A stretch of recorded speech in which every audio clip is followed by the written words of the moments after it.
Welcome back to the Explanation Pro. Today I'll recap a war drama film called The Birdcatcher. Spoilers incoming. In 1942 in Trondheim, Norway, a Jewish girl named Esther Albertson is practicing a recital for an audition in her bedroom. She dreams of being an actress one day. She forgets a line and stops for a while to bond with her pet bird, Billy. Afterward, she leaves her room to enjoy listening to the radio with her mother, Rebecca. Later that day, Petter, her friend, throws a rock at her window, claiming her attention. She goes down to their unit to meet him, and they walk to spend some time together at the fjord. Then, she invites Petter to accompany her to her father's barbershop as she has to assist him. At the barbershop, Hans, Esther's father, is finishing his service to a customer, Mrs. Henny. As she leaves, Esther initiates delivering the wig to his father's other client, Mr. Henry Gleditsch, the theater director. Right after that, Tors, Petter's father, enters the barbershop to get a haircut. He advises Hans that the Germans are arresting Jews and they must be alert. He says that it's safer if their family goes to America. However, Hans declines the idea, claiming that he loves his life in Trondheim and that they have already secured tickets to America.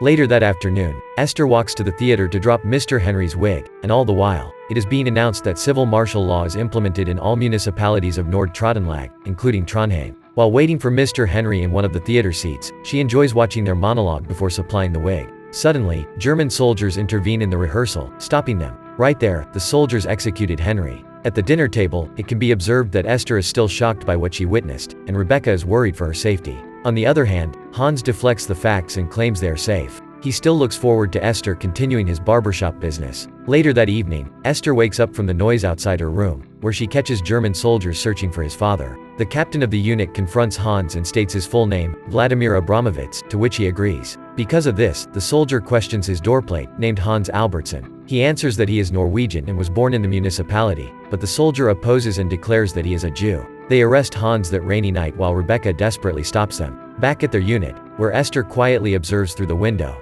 Tor, one of the soldiers who arrest Hans, gives her a note while he orders her to give it to her mother. He says that he is incapable of helping her father because he has to pretend to survive. After that, the mother and daughter pack up their things to escape. They ride a truck while hiding under a pile of haystacks. Petter gives her a note hoping to meet each other again soon to watch the movies. They travel discreetly along with other Jews in the heaviness of winter. Suddenly, Esther's daydreaming is stopped by a commotion that stops the truck they're riding. Right before Esther is seen, Rebecca is able to hide her first in the boxes. The German soldiers fire their guns and force the passengers to get out of the vehicle. More gunshots are heard from inside the box where Esther is hidden. After a few more miles of traveling, Esther, the sole survivor, leaps off the truck and falls on a creek. She shivers in the coldness of water in winter. She wanders for a while, enduring the cold and evading the gazes of the patrolling German soldiers. Then, she sees a boy his age cutting wood in the forest who will later reveal himself as Axel Dalgard. He returns to their farm after he collects the firewood while she follows him silently. He tries to warn his father and uncle that he saw someone in the woods, but he is hushed aggressively by the two.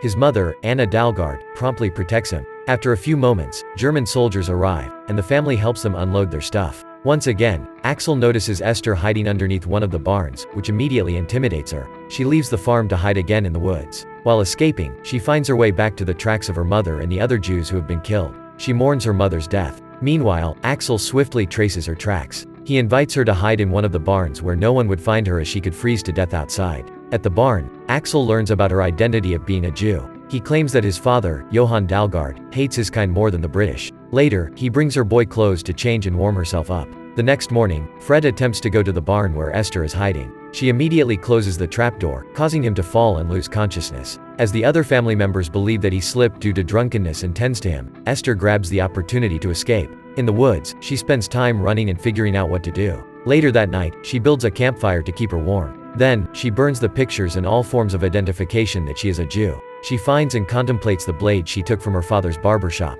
The next day, she blocks a patrol car of German soldiers, and with her hair now short, it makes her look like a boy. The soldiers immediately mistake her for a boy. They aggressively inspect her while one of them points a gun at her. She asks for their help, saying that she's lost. Subsequently, they let her ride the car with them and transport her to the farm. At Johan's house, she's interrogated once again. She tells them that British bombers had killed her parents. She introduces herself as Ola Jensen, the name of the lost grandson of the old lady near their unit in their building back in Trondheim. As the men debate whether to keep Ola or not while cutting off the reasonable opinion of Anna and Axel, Herman agrees with them that keeping her would be of help to the farm. In fact, Johan will be busy with the election and won't be able to work around the farm. Moreover, Herman adds that a young boy like Ola would be harmless on the farm. Finally, she is now officially accepted on the farm to help with the chores. One day, Esther enters the second floor of one of the barns, where she finds a map and inspects it. Unexpectedly, someone enters the room too. She quickly hides behind the crate and observes Herman and Anna sharing a kiss. She concludes that they are having an affair. Also, she overhears that they are planning to run away together. The next day, Axel and Esther shovel a thick pile of snow as part of their chores. Then, they take a break for a while and lay on the snow to create a snow angel. They talk about their plans and dreams for the future. She answers that she wants to be an actress and to move to America with her father. Further, she talks about her father's love for her and how great he is in his career as a barber in Trondheim. On the other hand, Axel supports her idea and looks forward to spending time with her and her father in the future. Moreover, their bond grows as they spend more time together. They do chores in the morning, like taking care of Bogey their farm pig, and at night, Esther recites her theater lines to Axel, which leaves him amazed. One morning, Johan informs Esther that he will be going to Trondheim with Fred to attend his interview with the National Party. He assigns her to be in charge of the farm while he is gone. He asks her if she has something to say to her grandmother in Trondheim, as they would be willing to give her a visit. She says to tell her grandmother that she's fine. Afterward, she joins Anna and Axel at the dining table and eats with them. Anna informs them that she will be going out tonight to the movies in Florence. Instantly, Esther and Axel insist on joining her. Later that day, Esther plans how she will escape and reach the Sweden border. On the other hand, Axel opens up that he wants to come with her, which she approves of. That night, Herman drives them to the cinemas. While watching the movie, Esther reminds Axel about their plan to escape. However, he is so mesmerized by the movie and ignores her. She cannot hide her disappointment with their failed plan on their way home. In their bedroom, Axel apologizes to her, but she says that being sorry doesn't solve anything. Equally frustrated as she is, Axel continuously punches his own head, which she immediately stops. Then, Anna enters their room and asks about the problem. She runs down the stairs, and Anna follows her. As she's pinned down to the wall, Anna realizes she is a girl. Because of that, she confesses that she is a Jew and Axel knows. Despite that, Anna only commands her to return to her room, not assuring that she is to report it to Johan. The day comes when Johan comes back from Trondheim. Meanwhile, Esther is still nervous if he already knows her secret. He informs her that he had a word with her grandmother and says he needs him on the farm, which is why she is not returning to her. Then, he grants her a suit she plans to wear on a special occasion. This concludes that Johan still has no idea of her real identity. Later that same day, the men fire their guns at birds as their targets. Once again, Johan's fondness of Esther, who he knows as the young boy Ola, weighs more than his relationship with his son Axel.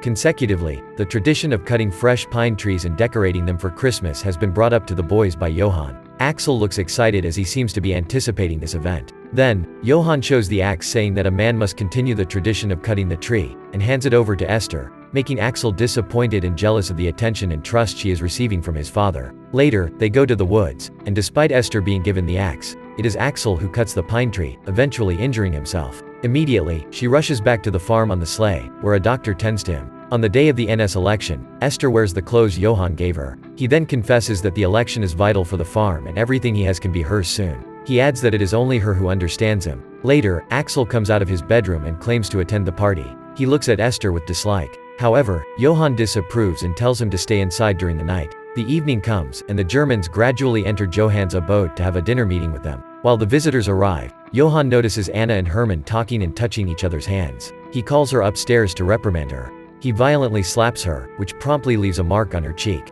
Then, Esther overhears the argument and immediately goes to comfort her. She helps put on makeup on her face to hide the bruise. Right there, Anna learns about her real name. As she fixes Anna's hair, she shows her the necklace Herman gave her. At once, she recognizes that the necklace belonged to her mother. At the dining table, Johan stands up to make a toast for the Norwegian pride and the German soldiers. Then, he commands his wife to serve the main course. After eating, one of the soldiers discusses that they want him to be the NS district chief, which makes him instantly happy. However, another soldier adds that German personnel will commandeer his farm. Not aware of this condition, he becomes doubtful of the offer but is unable to disagree as the visitors drown his thoughts and celebrate for him. Following that, Esther searches for Axel, who hides on the barn's second floor. He sulks there because his father wants to hide him. She tells him that they must escape tonight by riding the sled and adds that his mother plans to elope with Herman too. Frustrated and thinking everyone wants to leave him, he punches his head again, and Esther stops with a kiss. Suddenly, they hear Johan coming up the barn that Esther faces directly. He invites her to come with him. A couple of men who are now almost naked in the sauna laugh at her. Then, Johan strips her off, saying that it is tradition to become a man. She struggles but the other men help in taking her clothes off. When her top clothing is finally undone, it is then revealed that she is a girl. Johan is shocked while the others laugh. One of the German soldiers is furious and threatens that the election will not happen. Immediately, Esther shouts, telling the men that Johan hides her despite knowing she is a Jew. She quickly exits the sauna, locks the men inside, and then sets it on fire. After that, she runs to where Axel is to go on with their escape. Meanwhile, Johan manages to escape the sauna. He carries his rifle to hunt her down. As he screams at her, Anna and Herman go out of another cottage to inspect the commotion. Still enraged by Esther's identity, his wife's affair with another man adds to his emotions. They try to calm him down, but then Fred comes into the scene and protrudes him to shoot them. Momentarily, Anna comes to him, but he slaps her, making her fall to the ground. Herman shoots Fred promptly after that. He points at Johann, but Axel stops him, and Esther cuts his arm, missing his aim. As he kneels to the ground, Johann shoots him. He stares at his son and wife for a while, as well as at Esther, and then shoots himself through the mouth. With a great desire to escape, Esther calls on Axel and demands that they have to go. Anna is left there crying while surrounded by corpses. They ride the sled and travel through the thickness of winter. Eventually, they reach the frozen lake, which they have to cross to get to Sweden. Military aircraft are seen to be flying above them. Then, Esther daydreams of enjoying a movie with Axel, but she is quickly snapped back to reality when he spits water during her trance. She finds herself holding on to Axel while he struggles to get off the water. After a few moments, he lets go and lets himself drown. She lies on the thick ice, crying for her lost friend. 3 years later, Esther finds her way back to her father's barber shop at Trondheim and opens the store. She finishes up her father's old regular client, Mrs. Heine. On the other hand, Anna makes her way to her barber shop while being name-called by people she meets. As she gets there, she looks through the window, and Esther invites her in. However, Mrs. Heine shows her disgust and criticizes Esther's choice of letting her in. Instead, Esther declares for her not to come back. Being alone together, Anna gives back the necklace that belonged to her mother. Then, Esther lets her sit and takes off her hat, revealing her short hair. She gets a wig and red lipstick to gently put on Anna. Thank you so much for watching. If you enjoyed this video, please hit the like button and also subscribe my channel for more videos like this. See you in the next video.